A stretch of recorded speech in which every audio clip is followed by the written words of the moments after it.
देखिए hyper conjugation, hyper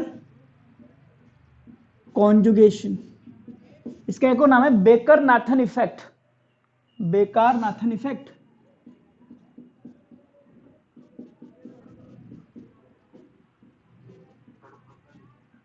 baker Nathan effect या बॉन्डलेस resonance. लिखिए इसमें, it is the hypothetical explanation, it is the hypothetical explanation. Number 2, it is permanent effect, it is a permanent effect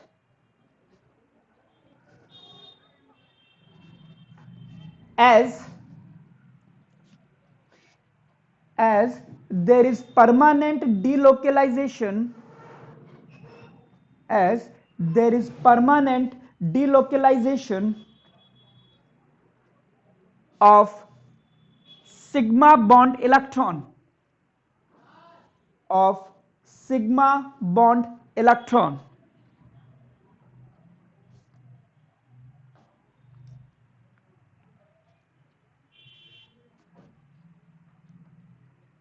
चलिए आगे लिखिए, condition for hyper conjugation, condition for hyper conjugation, hydrogen should be present on the carbon,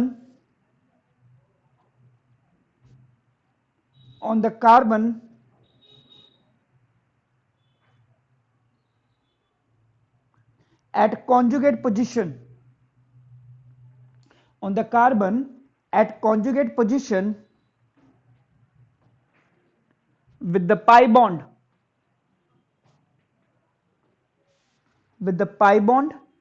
comma positive charge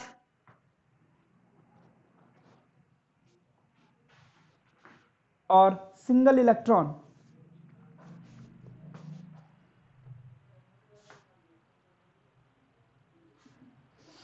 क्या मतलब है? देखिए जैसे ये अब इस कार्बन के पास में या तो डबल बॉन्ड हो या पॉजिटिव चार्ज हो या लोन पेयर हो, डबल बॉन्ड, सिंगल बॉन्ड और फिर कार्बन, तो ये कार्बन कहलाता है कॉन्जुगेट पोजीशन। ठीक है, हाँ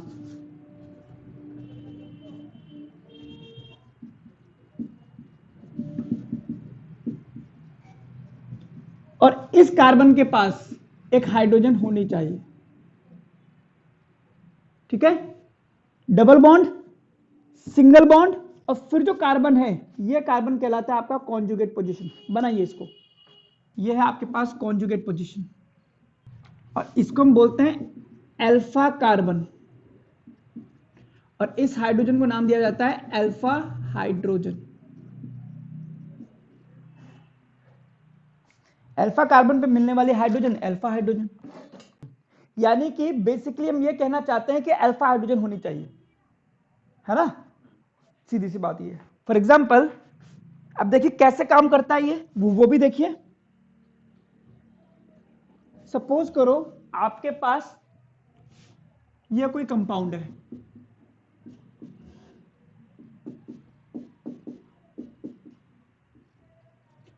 तो ये कार्बन पर double bond, single bond, conjugate position, alpha carbon और ये कितनी है अल्फा हाइड्रोजन। कितनी अल्फा हाइड्रोजन है? 3 अल्फा हाइड्रोजन है। अब क्या होता है हाइपर कॉन्जुगेशन, सिर्फ हाइपोथेटिकल है कि ये जो इलेक्ट्रॉन होते हैं ये वाला इलेक्ट्रॉन यहां आ जाता है, यानी कि बॉन्ड क्या बना लेगा, पाई बॉन्ड बना लेगा और ये आगे चला जाएगा, तो इसकी एक कॉन्जुगेट पोजीशन बनेगी। समझना, ये हाइड्रोजन तो एज इट इज है, इस वाले हाइड्रोजन ने अपना इलेक्ट्रॉन दिया है तो इस हाइड्रोजन पे आ जाएगा पॉजिटिव चार्ज और यहां बन गया डबल बॉन्ड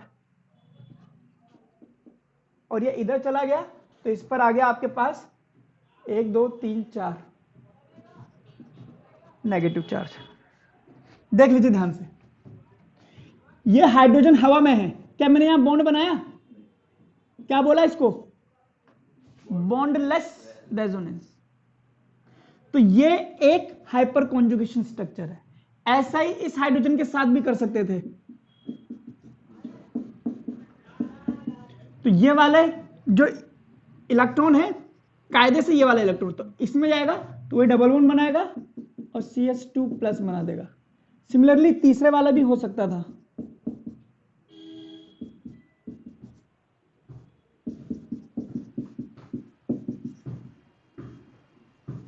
इस तरह से।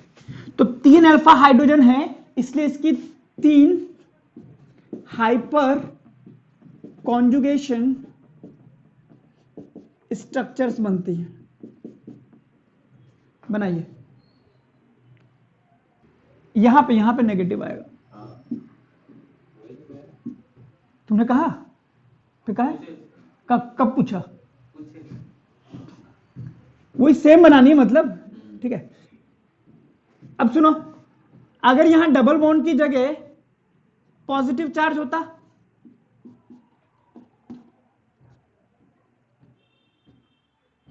तो भी सेम। फर्क सिर्फ इतना है कि ये इधर आता तो ये वाला इलेक्ट्रॉन इसके पास एक्स्ट्रा आ जाता तो इसका चार्ज खत्म हो चुका होता।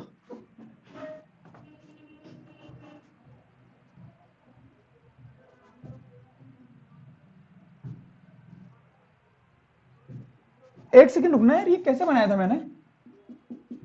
कहीं कार्बन ज्यादा तो नहीं लगा दी मैंने एक? हाँ, एक कार्बन ज्यादा लगा दी यार। ये बीच वाली कार्बन कहां से आई बे? यहां तो 2 ही थी ना। अबे ओए गंजो, ये कार्बन ये डबल बॉन्ड ये उधर चला गया तो इस पे आ गया नेगेटिव, इस पे आ गया डबल बॉन्ड। सही तो है? हाँ 3 बनाए तो थे, सही तो है। हाइड्रोजन बना लो, बस हाइड्रोजन पूरी कर लेना। मुझे लगा मैंने ज्यादा तो नहीं कर दिया जोश जोश में। तो अगर मैं कह दूं इसके पास पॉजिटिव चार्ज है, ऐसा मान लीजिए 1 2 3 1 2 3 और एक पॉजिटिव चार्ज, तो ये इधर आएगा तो इसका इलेक्ट्रॉन इसके पास मिल जाएगा तो इसका पॉजिटिव चार्ज खत्म हो जाएगा और ये हो जाएगा आपके पास CH3।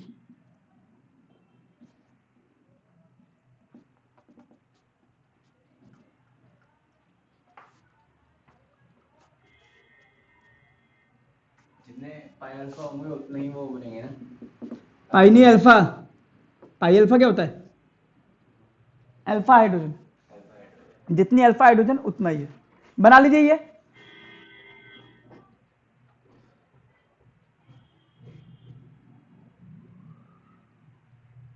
इस पर नेट चार्ज पॉजिटिव तो इस पर भी नेट चार्ज पॉजिटिव। जल्दी लिखो यार, आगे लिखिए। एप्लीकेशन ये इंपॉर्टेंट है। हाइपर कॉन्जुगेशन स्ट्रक्चर ठीक है बन गई, जितनी अल्फा हाइड्रोजन उतनी। लिखिए पहला stability of carb cation, stability of carb cation. आइए सपोज कीजिए आपके पास ये कार्ब कैटायन है,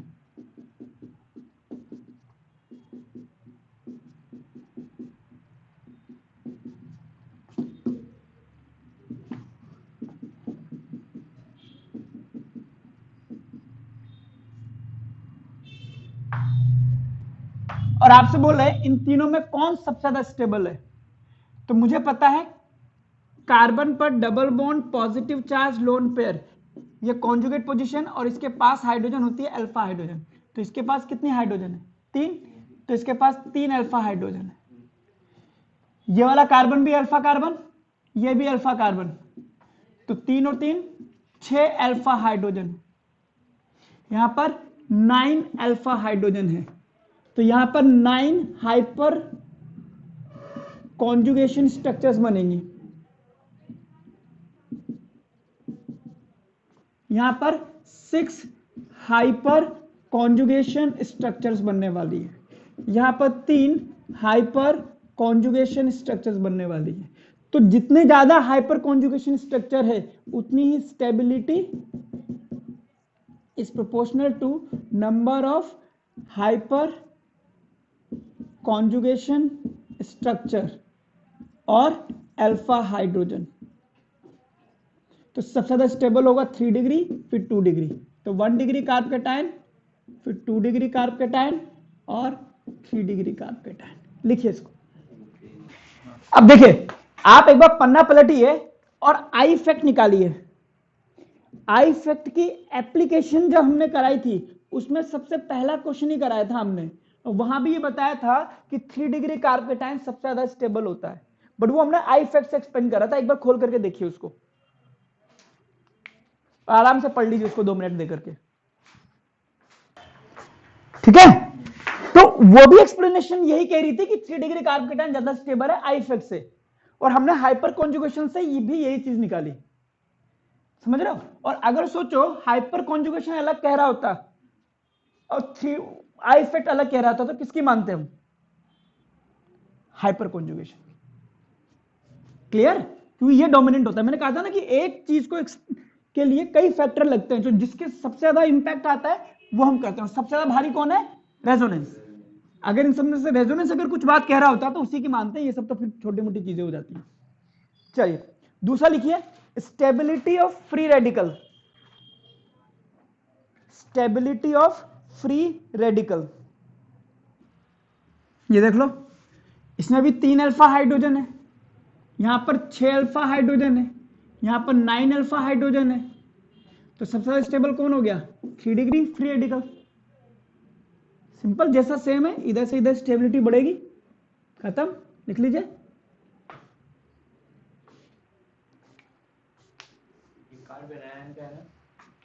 फ्री रेडिकल है, सिंगल इलेक्ट्रॉन। अगर एक और हो जाता तो हम कह सकते थे कि वो नेगेटिव चार्ज के बराबर हो जाता। ये सिंगल इलेक्ट्रॉन है, सिंगल इलेक्ट्रॉन पॉजिटिव चार्ज के बराबर होता है, ऐसा मान लीजिए। ये लिखो या ये लिखो, लेकिन ये लिखो या नेगेटिव चार्ज लिखो।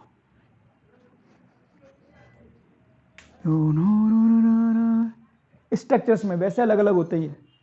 तो यहां पर 9 हाइपर कॉन्जुगेशन स्ट्रक्चर बनेंगे, है ना। यहां पर 6 hyper conjugation structure, 3 hyper conjugation structure, ठीक है। चलिए आगे लिखिए, स्टेबिलिटी ऑफ अल्कीन। ये अगली एप्लीकेशन है, स्टेबिलिटी ऑफ अल्कीन, तीसरी एप्लीकेशन है ना। और ये इंपॉर्टेंट है क्योंकि हाइपर कॉन्जुगेशन इसी के लिए दिया गया था। कार्ब कैटायन की स्टेबिलिटी तो हमने आई इफेक्ट से भी निकाल ली थी, फ्री रेडिकल भी आई इफेक्ट से निकल जाएगा या रेजोनेंस से निकल जाएगा, लेकिन अल्कीन की स्टेबिलिटी कोई नहीं बता के राजी है, ठीक है। तो याद रखना, हाइपर कॉन्जुगेशन अल्कीन की स्टेबिलिटी के लिए ही दिया गया था, वही हमारे लिए इंपॉर्टेंट है। मैं आपके सामने कुछ बना रहा हूं, आप बताना कौन सी अल्कीन सबसे ज्यादा स्टेबल होगी।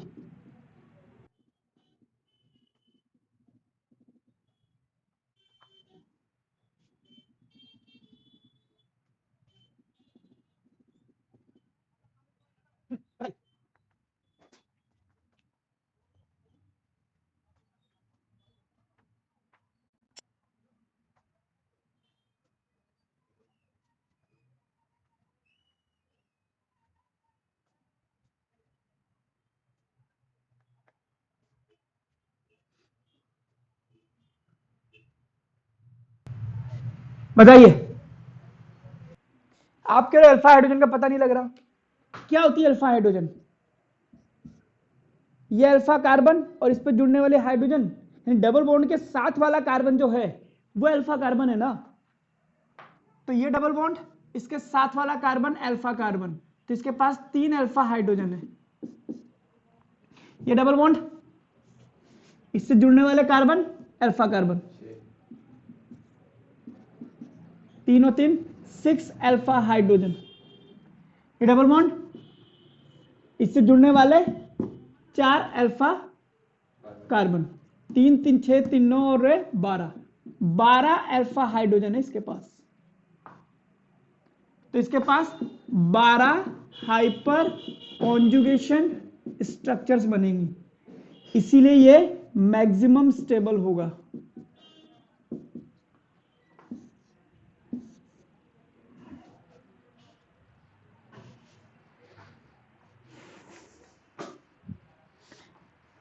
डबल बॉन्ड के साथ वाला कार्बन होगा अल्फा कार्बन, लिख लेना उसको हिंदी में कहीं पर, दिक्कत हो तो।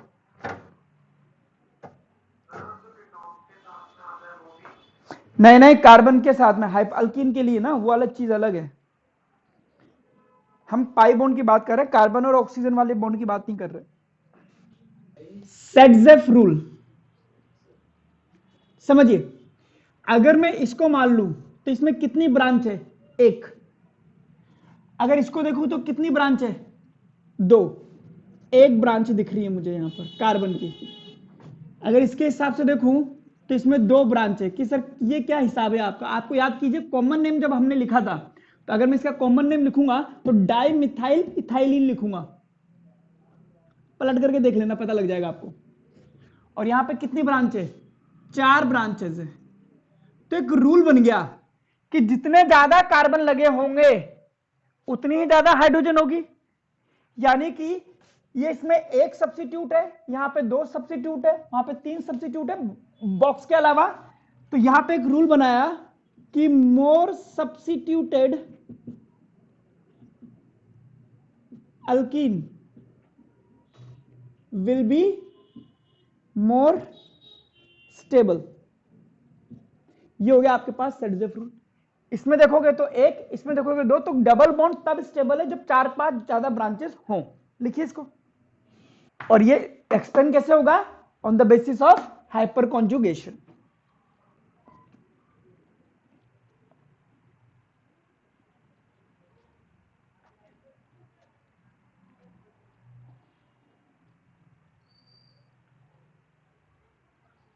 ठीक है, हर वाली है। इसी का अगला एप्लीकेशन है, fourth application, heat of hydrogenation. Heat of hydrogenation.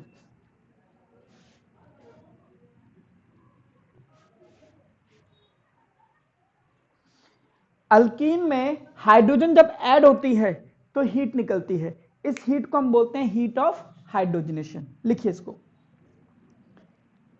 It is the energy released, it is the energy released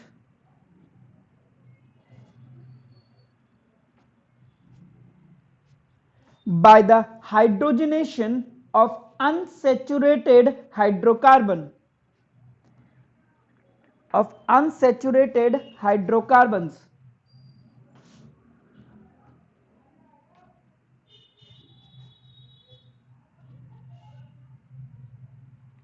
Means, it means when an unsaturated hydrocarbon, it means when an unsaturated hydrocarbon react with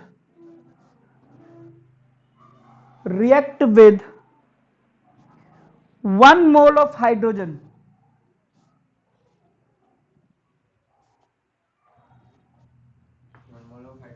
1 mole of hydrogen, heat released is called as heat of hydrogenation।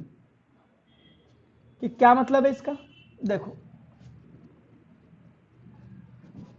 कोई भी alkyne ले लो आप,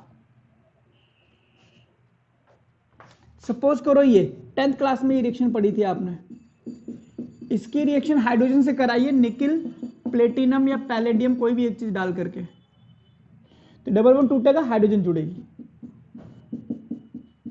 अब जब ये hydrogen जुड़ती है, अगर मैं यहां पे सिंपल बात करूं तो ये हाइड्रोजन जुड़ गई इसके, तो हीट निकलती है। तो इस हीट को हम बोलते हैं heat of hydrogenation.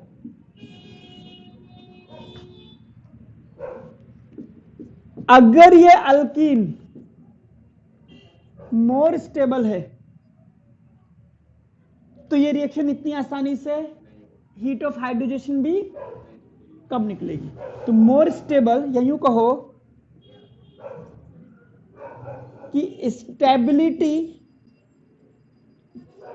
Of alkene is inversely proportional to the heat of hydrogenation.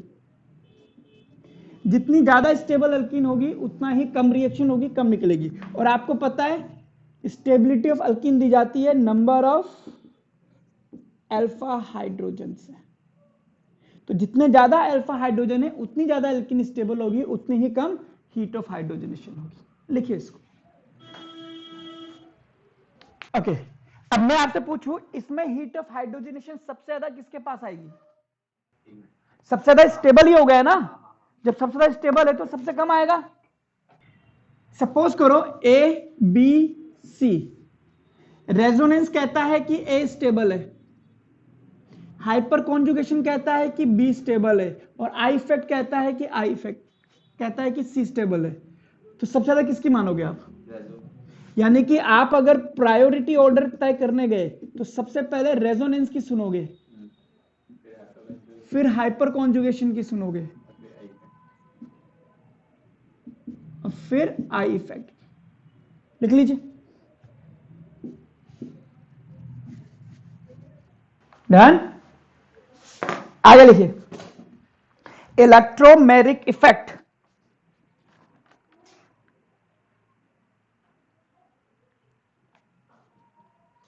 Electromeric effect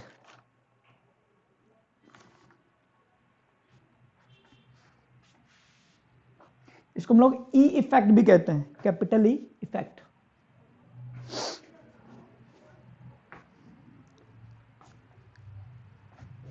लिखिए इसमें, it is the temporary effect, it is the temporary effect. ये भी याद रखना, कौन परमानेंट है कौन टेम्परेरी है, ये वाला टेम्परेरी है। अगला point, the complete transfer of pi electrons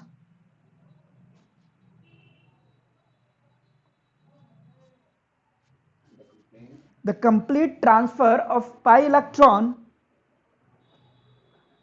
to the atom attached to the multiple bond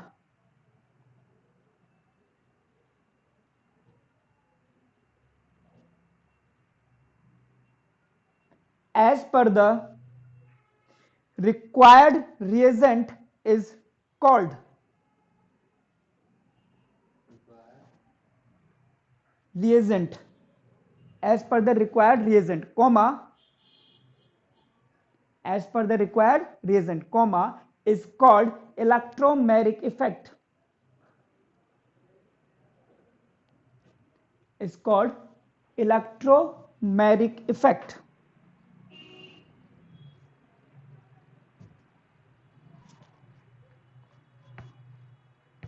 आगे लिखिए, next point, it is applied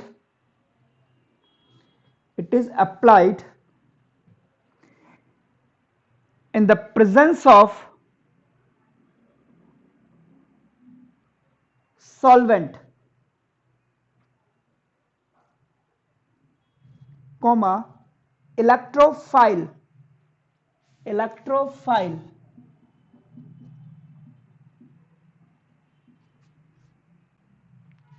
or reagent.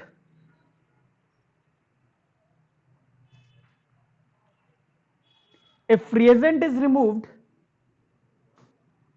if the reagent is removed,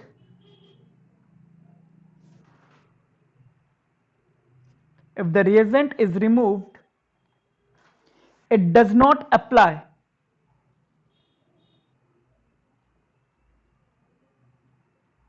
it does not apply, hence it is a temporary effect,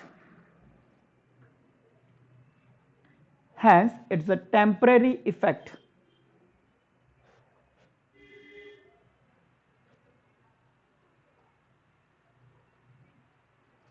चलिए आगे लिखिए, there are two types of electromeric effect या E effect.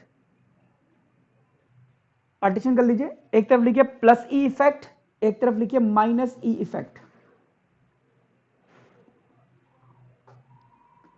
Plus E effect हम generally इसको use भी नहीं करते आगे। माइनस ई इफेक्ट, प्लस ई वाले में लिखिए, in this effect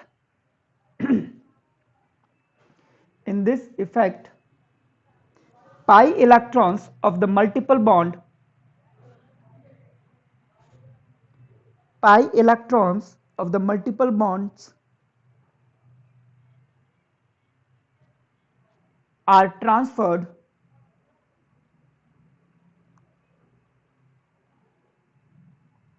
to that atom, transferred to that atom to which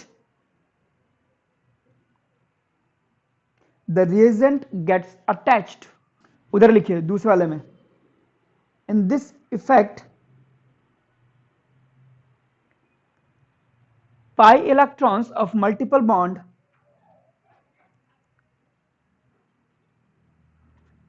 are transferred to that atom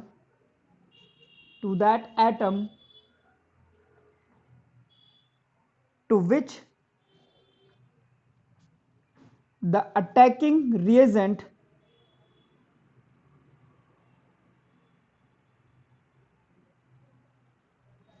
gets attached.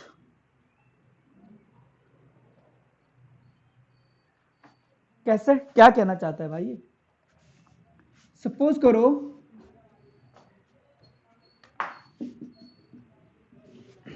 ये कोई अल्कीन है आपके पास, 4 बॉन्ड है इसके पास हाइड्रोजन से, और इधर से प्लस वाला इस पर अटैक करने की कोशिश कर रहा है, तो प्लस वाला इन पाई इलेक्ट्रॉनों को अपनी तरफ खींच लेगा और इन पाई इलेक्ट्रॉनों का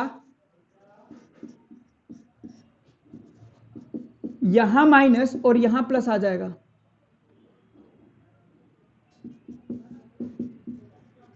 और फिर ये इस पे अटैक करेगा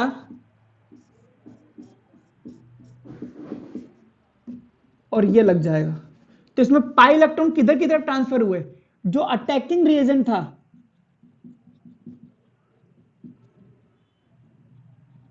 वो जिस कार्बन पर अटैक कर रहा था, ये पाई इलेक्ट्रॉन उसी कार्बन की तरफ ट्रांसफर हो गए। पढ़ के देखिए क्या लिखा है,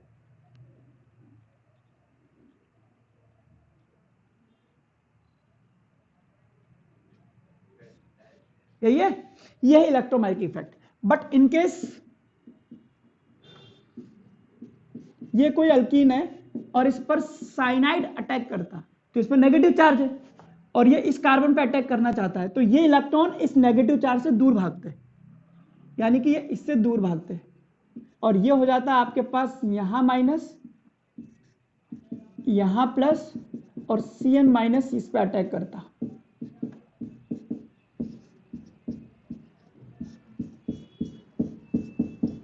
यह है माइनस इफेक्ट। अगर ये रिएजेंट हटा दूं तो पोलैरिटी भी खत्म हो जाएगी, प्लस माइनस खत्म हो जाएगा, दैट इज टेम्परेरी इफेक्ट। और ये टेम्परेरी जा रहा है, इसको हटाते ही वापस इसमें चेंज हो जाएगा, ठीक है। तो this is a transfer of pi electron to the atom to which attacking reagent is going to attach is plus E, and if it is away from that atom then it is minus E. डन है वाली types of reagent, types of reagent.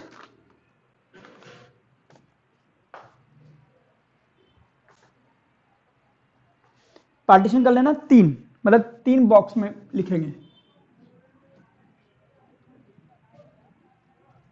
कितने तरीके के reagent होते हैं आपके? 3 type के। एक होता है इलेक्ट्रोफाइल,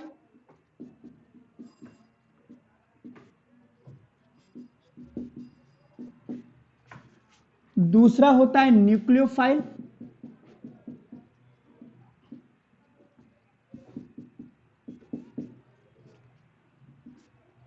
और तीसरा होता है फ्री रेडिकल।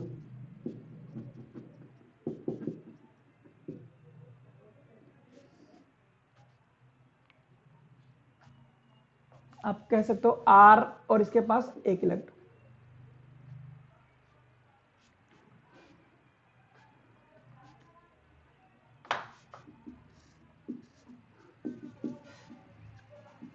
इलेक्ट्रोफाइल का मतलब इलेक्ट्रॉन लविंग, और आप देख रहे हैं इसको हमने E+ से दिखाया क्योंकि इसके पास इलेक्ट्रॉन नहीं है। तभी तो इलेक्ट्रॉन की तरफ जाएगा। और ये होता है न्यूक्लियस लविंग। न्यूक्लियस बोले तो न्यूक्लियस पे कौन सा चार्ज होता है? पॉजिटिव, इसलिए इस पे क्या है? नेगेटिव। तो ये नेगेटिव, जितने भी नेगेटिव चार्ज वाले हैं इलेक्ट्रोफाइल, जैसे मैंने अभी साइनाइड लिखा था, ये इलेक्ट्रोफाइल है न्यूक्लियोफाइल है? न्यूक्लियोफाइल। मैंने H+ लिखा था, ये क्या है? इलेक्ट्रोफाइल। क्लियर? और ये फ्री रेडिकल।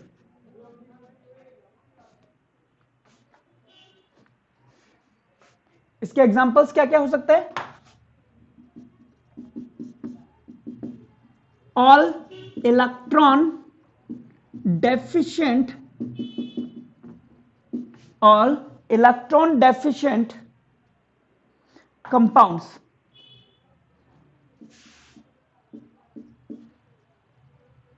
इलेक्ट्रॉन डेफिशिएंट आपने पढ़े थे लिविस में, लिविस एसिड पढ़े थे जिसमें AlCl3 FeCl3, जितने भी लिविस एसिड है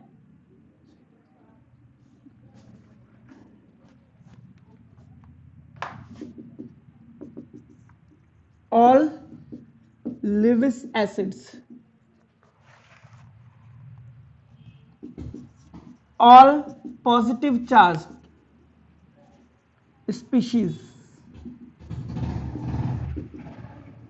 H+, CH3+, सोडियम प्लस, कोई भी।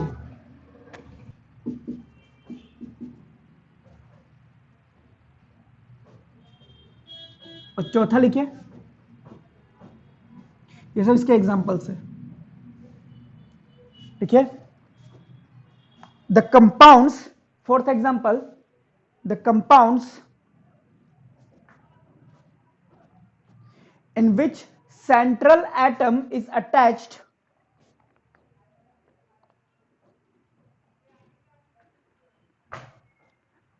in which central atom is bonded with more electronegative atom, more electronegative atom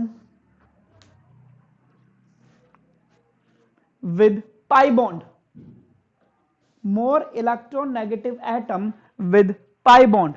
कि क्या मतलब है? जैसे कार्बन डाइऑक्साइड, ये मोर इलेक्ट्रोनेगेटिव एटम है और इससे सेंट्रल एटम किससे जुड़ा है? पाई बॉन्ड से। तो CO2 अपने आप में एक इलेक्ट्रोफाइल है, न्यूट्रल इलेक्ट्रोफाइल, जरूरी नहीं चार्ज हो। SO2, ठीक है, ये सब। और कोई एग्जांपल है? NO2,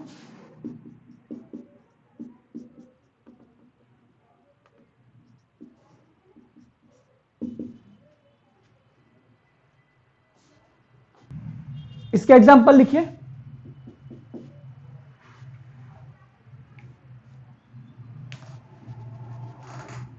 पहला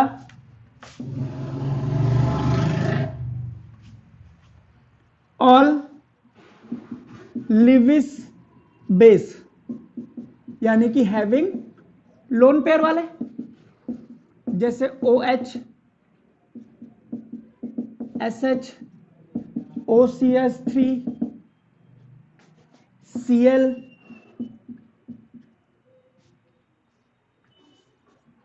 NH3, इसको H2O भी कर सकते हो आप।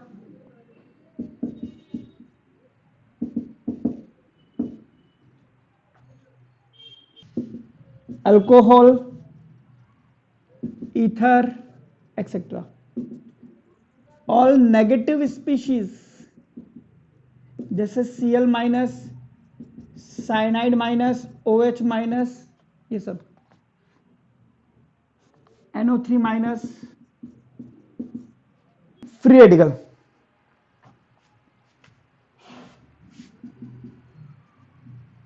They are formed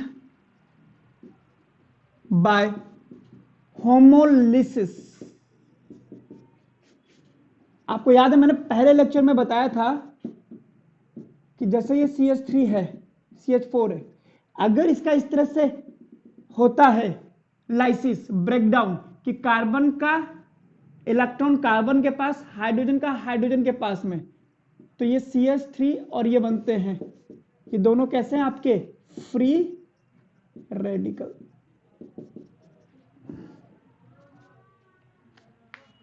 लिखिए इसमें,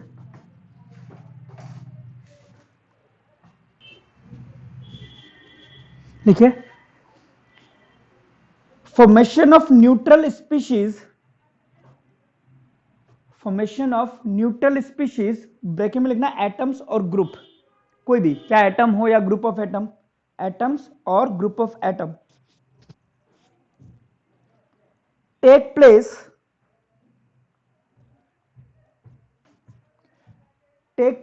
which contains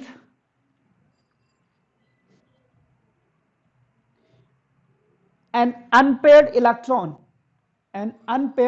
जिनके पास अनपेयर्ड इलेक्ट्रॉन होता है, आर कॉल्ड फ्री रेडिकल।